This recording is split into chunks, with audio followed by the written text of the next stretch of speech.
नमस्कार। प्रादेशिक समाचार के साथ मैं नूतन लकड़ा। पहले मुख्य समाचार। निर्वाचन आयोग के मतदाता जागरूकता कार्यक्रम मतदाता जंक्शन का प्रसारण आज से आकाशवाणी पर। दुमका के भलकी गांव में पेट्रोल डालकर जिंदा जलाई गई लड़की के इलाज के दौरान मौत। गुमला में स्वास्थ्य अवसंरचना को मजबूत बनाने के लिए जिला प्रशासन और टाटा स्टील फाउंडेशन के बीच हुआ एमओयू। टाटानगर से गोड्डा के बीच नई साप्ताहिक ट्रेन को मिली हरी झंडी और झारखंड महिला हॉकी टीम ने 36वें राष्ट्रीय खेलों में उत्तर प्रदेश को हराकर सेमीफाइनल में किया प्रवेश। अगला मुकाबला पंजाब से। और अब समाचार विस्तार से। निर्वाचन आयोग आज से मतदाताओं के लिए वर्ष भर चलने वाला जागरूकता कार्यक्रम शुरू कर रहा है। मतदाता जंक्शन नाम से इस कार्यक्रम का प्रसारण 52 कड़ियों में आकाशवाणी से किया जाएगा। 15 मिनट का यह साप्ताहिक कार्यक्रम हर शुक्रवार शाम 7 बजे से 9 बजे तक आकाशवाणी के Vividh Bharati, FM rainbow, FM gold और अन्य प्रमुख चैनलों से प्रसारित किया जाएगा। यह कार्यक्रम देश भर में 23 भाषाओं में उपलब्ध होगा। कार्यक्रम की पहली कड़ी का विषय है मतदाता पंजीकरण। मुख्य निर्वाचन आयुक्त राजीव कुमार ने पिछले सोमवार को आकाशवाणी के दिल्ली केंद्र पर इस कार्यक्रम का शुभारंभ किया था। इस कार्यक्रम के प्रत्येक एपिसोड में चुनाव प्रक्रिया के एक खास पहलू की जानकारी दी जाएगी। अभिनेता पंकज त्रिपाठी को निर्वाचन आयोग का राष्ट्रीय आइकॉन घोषित किया। मतदाता जंक्शन की हर कड़ी में सभी पात्र मतदाताओं, खासकर युवा और पहली बार मताधिकार का प्रयोग करने जा रहे मतदाताओं को प्रोत्साहित किया जाएगा कि वे सोच समझकर अपने मताधिकार का प्रयोग करें। दुमका जिले के जरमुंडी थाना क्षेत्र के भलकी गांव में पेट्रोल डालकर जिंदा जलाई गई लड़की की इलाज के दौरान मौत हो गई है। गंभीर रूप से झुलसी युवती को इलाज के लिए फूले झानो मेडिकल कॉलेज अस्पताल में भर्ती कराया गया था। बेहतर इलाज के लिए उसे रांची के रिम्स रेफर किया गया था। रिम्स ले जाते समय रास्ते में उसकी मौत हो गई। घटना के बाद आक्रोशित महिलाएं आरोपी को कड़ी सजा देने की मांग करते हुए सड़क पर उतर गई हैं। आरोपी को पुलिस ने गिरफ्तार कर लिया है। डॉक्टरों के मुताबिक पीड़िता 90% जल चुकी थी। घटना के बाद कृषि मंत्री पीड़िता के घर जाकर सरकार की ओर से मदद देने की बात कही। साथ ही विपक्ष को राजनीति नहीं करने की सलाह दी। वहीं बीजेपी के पूर्व मंत्री लुइस मरांडी ने सरकार पर निशाना साधते हुए कहा कि दुमका में महिलाएं असुरक्षित हो गई हैं। दुमका सांसद सुनील सोरेन ने कहा कि बीजेपी पीड़ित परिवार को 2 लाख रुपए की मदद दी है। मुख्यमंत्री हेमंत सोरेन ने इस घटना पर दुख व्यक्त करते हुए पीड़ित परिवार को 10 लाख रुपए अनुग्रह राशि देने की घोषणा की है।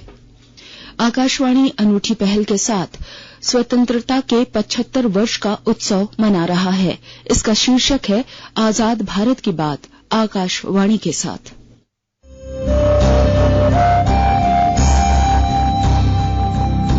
आजाद भारत की बात आकाशवाणी के साथ। स्वतंत्रता के 75 वर्ष का उत्सव, जीवंत यात्रा की स्मृतियां, स्वतंत्र भारत की उपलब्धियां और कुछ रोमांचक पल। तो आप भी जुड़िए और सुनना न भूलें। 15 अगस्त से प्रतिदिन हमारे एफएम गोल्ड 100.1 और दूसरे चैनलों पर आजाद भारत की बात आकाशवाणी के साथ। देश में काफी समय से लंबित पड़े मामलों को निपटाने के लिए 12 नवंबर को राष्ट्रीय लोक अदालत लगाई जाएगी। उपभोक्ता कार्य, खाद्य और सार्वजनिक वितरण मंत्रालय ने बताया कि देश में लगभग 6,08,000 से अधिक उपभोक्ता मामले लंबित हैं।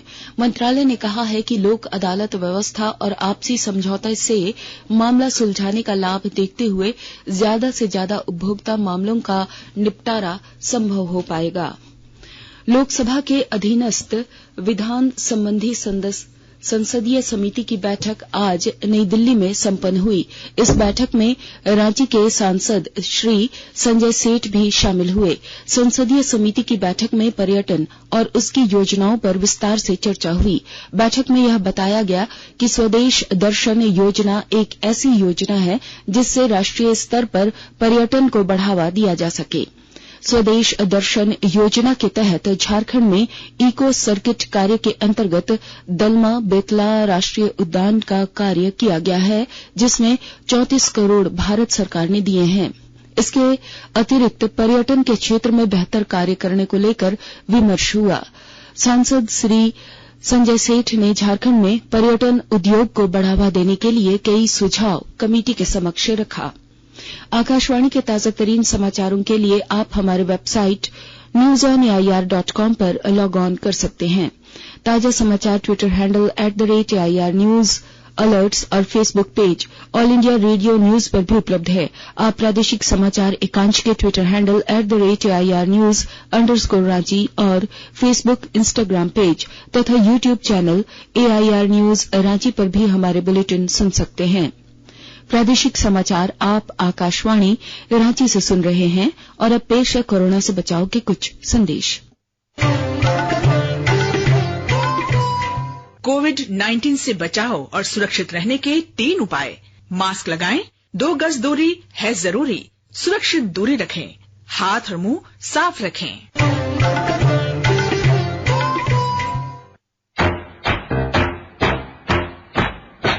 चलो मिलकर एक शुरुआत करें, चलो एक फैसला आज करें, मास्क नहीं तो टोकेंगे, कोरोना को रोकेंगे, चलो एक इरादा करते हैं, चलो कुछ वादा करते हैं, मास्क नहीं तो टोकेंगे, कोरोना को रोकेंगे।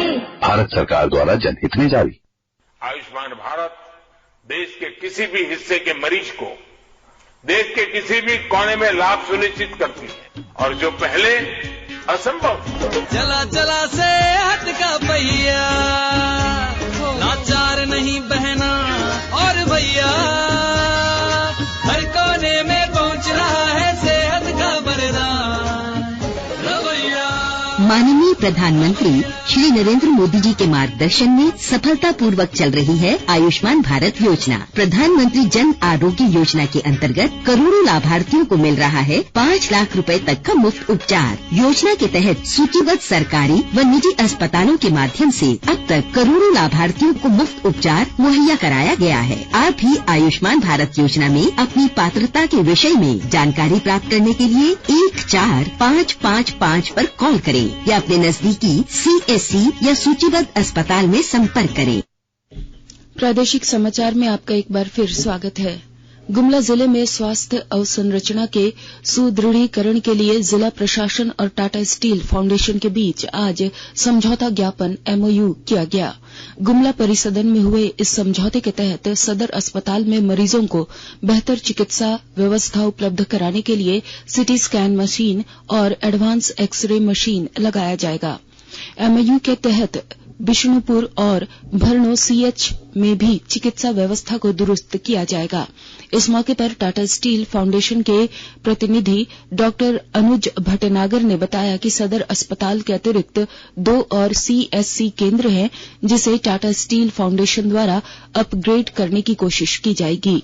साथ ही गुमला सदर अस्पताल में 100 एडवांस ICU बेड दिया जाएगा।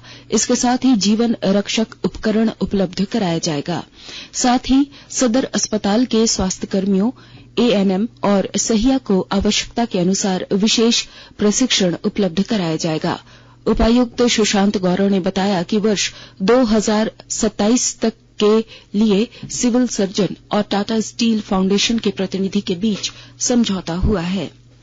रेल मंत्रालय ने टाटानगर से गोड्डा के बीच नई साप्ताहिक रेलगाड़ी चलाने की अनुमति दे दी है।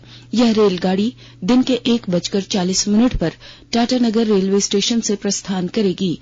इस गाड़ी का ठहराव धनबाद, जसीडीह, झाझा और किऊल स्टेशन पर होगा। जमशेदपुर के गोपाल मैदान बिष्टुपुर में 8 अक्टूबर से 16 अक्टूबर तक स्वदेशी मेला का आयोजन किया जा रहा है। स्वदेशी मेला के संयोजक अशोक गोयल ने बताया कि इस मेले में झारखंड सहित पंजाब, हरियाणा, उत्तर प्रदेश, उड़ीसा, बंगाल, तमिलनाडु, गुजरात और बिहार सहित 19 राज्यों से स्टॉल धारकों की सहभागिता होगी।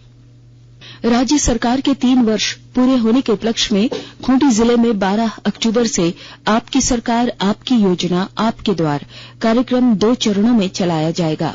विस्तृत ब्यौरा दे रही हैं हमारी संवाददाता। खूंटी जिले में पंचायत स्तर पर राज्य सरकार की 3 वर्ष पूर्ण होने के उपलक्ष्य में आपकी योजना आपकी सरकार आपके द्वार कार्यक्रम का शुभारंभ 12 अक्टूबर से होगा। कार्यक्रम का आयोजन 2 चरणों में करने का निर्णय लिया गया है। पहला चरण 12 से 22 अक्टूबर 2022 तक एवं दूसरा चरण 1 से 14 नवंबर 2022 तक। बता दें कि विगत वर्ष राज्य सरकार के 2 वर्ष पूर्ण होने के उपलक्ष्य में आपके अधिकार आपकी सरकार आपके द्वार कार्यक्रम का आयोजन किया गया था। इस कार्यक्रम अंतर्गत पंचायत स्तर पर शिविरों का आयोजन कर राज्य सरकार की लोक कल्याणकारी योजनाओं का आमजनों के बीच व्यापक प्रचार प्रसार होगा एवं शिविर में ही योजनाओं का अधिकाधिक लाभ आमजनों को दिया जाएगा ताकि कोई भी अर्हता प्राप्त व्यक्ति योजना के लाभ से वंचित नहीं रहे। ज्योत्सना शीला, आकाशवाणी समाचार, खूंटी। गुजरात में आयोजित 36वें राष्ट्रीय खेल में आज झारखंड महिला हॉकी टीम ने उत्तर प्रदेश को 6-1 से हराकर सेमीफाइनल में जगह बनाई, जहां उसका मुकाबला पंजाब से होगा। मैच का पहला गोल 11वें मिनट में ब्यूटी डुंगडुंग ने किया। दूसरा गोल 25वें मिनट में बिनीमान धान ने और मध्यांतर से पहले तीसरा गोल 27वें मिनट में संगीता ने किया। मध्यांतर तक टीम को 3-0 से आगे थी। मध्यांतर के बाद संगीता ने 31वें, दीपिका सोरेन ने 27वें और प्रमिला सोरेन ने 45वें मिनट में गोल दागकर झारखंड को 6-0 से बढ़त दिला दी। वहीं क्वार्टर में यूपी ने 1 गोल किया। यूपी की ओर से प्रीति दुबे ने 55वें मिनट में 1 गोल किया। साहिबगंज महाविद्यालय के एनएसएस वॉलंटियर अंजलि शर्मा और अभिदीक्षा प्रशांत सागर की चयन आगामी गणतंत्र दिवस परेड के लिए राज्य स्तर पर किया गया है। ये अब विनोबा भावे विश्वविद्यालय हजारीबाग में राष्ट्रीय स्तर पर चयन में भाग लेंगे। दोनों वॉलंटियर्स ने प्रकृति तथा पर्यावरण संरक्षण, रक्तदान, विभिन्न सामाजिक कार्यों, स्वच्छता अभियान, नमामि गंगे, डिजिटल इंडिया, बेटी बचाओ बेटी पढ़ाओ जैसे कई जिला स्तरीय कार्यक्रम और प्रतियोगिता में अपना उत्कृष्ट प्रदर्शन किया है। मुख्य रूप से चयन प्रक्रिया में परेड तथा सांस्कृतिक कार्यक्रमों में उत्तम प्रदर्शन होना चाहिए। सिद्धू कान्हू मुर्मू विश्वविद्यालय दुमका से 5 छात्र और 5 छात्रा का चयन किया गया है। इन्हें परेड पर विशेष ध्यान देकर तैयारी करने की बात कही गई है। नॉर्वे के ओस्लो में आज वर्ष 2022 के नोबेल शांति पुरस्कार की घोषणा की जाएगी। नोबेल शांति पुरस्कार नॉर्वे की संसद की एक समिति द्वारा तय किया जाता है। अर्थशास्त्र के लिए नोबेल पुरस्कार इस महीने की 10 तारीख को घोषित किए जाएंगे। कल फ्रांस की आत्मकथाकार एनी एवर्नेक्स को साहित्य के लिए नोबेल पुरस्कार घोषित किया गया था। नोबेल पुरस्कार के रूप में करीब 9 लाख अमेरिकी डॉलर दिए जाते हैं। सरायकेला खरसावां जिले के आदित्यपुर थाना क्षेत्र के दिंदली बाजार के 32 वर्षीय युवक ने फांसी लगाकर आत्महत्या कर ली। मृतक युवक का आदित्यपुर बाजार में एक कैसेट की दुकान है। मृतक के परिवार वालों ने बताया कि बीती रात उसके घर में पारिवारिक विवाद हुआ था। पुलिस पूरे मामले की छानबीन कर रही है। साहिबगंज जिले के सिविल सर्जन रामदेव पासवान ने आज स्वास्थ्य कर्मचारियों और फील्ड वर्करों के साथ जिले में चल रहे विभिन्न स्वास्थ्य कार्यक्रमों पर चर्चा की। उन्होंने कोविड टीकाकरण, कालाजार, मलेरिया जैसे कई विषयों पर आवश्यक निर्देश दिए। एमपीडब्ल्यू को यह निर्देश दिया गया कि वे सुदूरवर्ती इलाकों में रहने वाले आदिम जनजाति के लोगों को सरकार द्वारा चलाई जा रही कल्याणकारी योजनाओं की जानकारी दें। और अब अंत में मुख्य समाचार एक बार फिर। निर्वाचन आयोग के मतदाता जागरूकता कार्यक्रम मतदाता जंक्शन का प्रसारण आज से आकाशवाणी पर। दुमका के भलकी गांव में पेट्रोल डालकर जिंदा जलाई गई लड़की के इलाज के दौरान मौत। गुमला में स्वास्थ्य अवसंरचना को मजबूत बनाने के लिए जिला प्रशासन और टाटा स्टील फाउंडेशन के बीच हुआ एमओयू। टाटानगर से गोड्डा के बीच नई साप्ताहिक ट्रेन को मिली हरी झंडी और झारखंड महिला हॉकी टीम ने 36वें राष्ट्रीय खेलों में उत्तर प्रदेश को हराकर सेमीफाइनल में किया प्रवेश। अगला मुकाबला पंजाब से। इसके साथ ही आकाशवाणी रांची से प्रादेशिक समाचार का ये बुलेटिन समाप्त हुआ। नमस्कार।